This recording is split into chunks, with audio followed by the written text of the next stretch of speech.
Many of you I haven't met tonight. My name is Eric Patterson. You may remember I tried to quiet you down earlier in the night. But I have a few closing remarks, and we're going to bookend them by two quotes from Alan's most recent book about President Eisenhower. The first is this.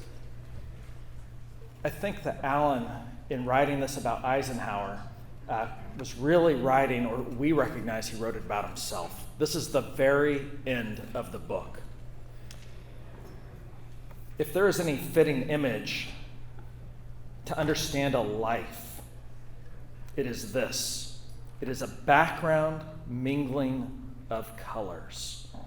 Historical moments, activity, choices, words, deeds, all of which were designed to serve to make clearer the outline of the old rugged cross, which was, as he knew, the one and only certain thing of it all. And when I think about Alan, his words, his deeds, his activity, his choices, all rooted in his faith, his love of Christ, to promote religious freedom for everyone. Alan, it wasn't just Eisenhower, it was you. Thank you.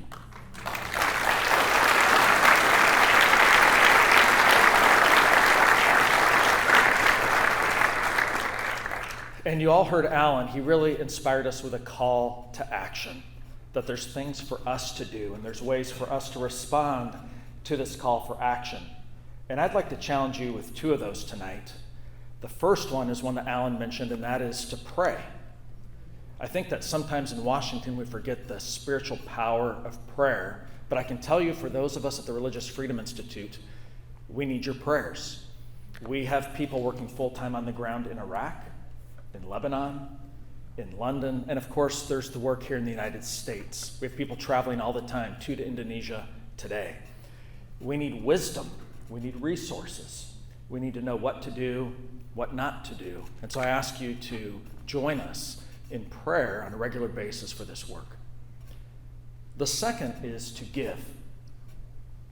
And let me pause and just say once again our appreciation to the families and the organizations that were sponsors of this event. We couldn't have done it without you. All of us at RFI are grateful for that.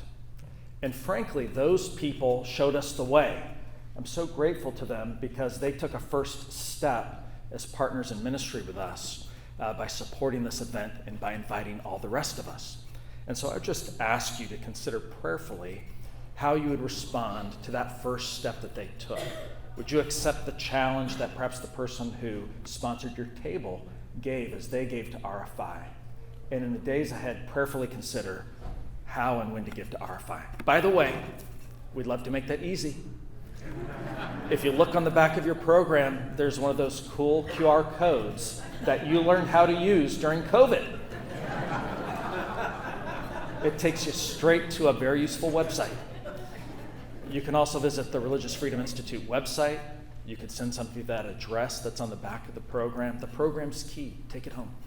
And of course, there's giving envelopes and a whole set of RFI materials free to you in the dessert reception right across the hallway.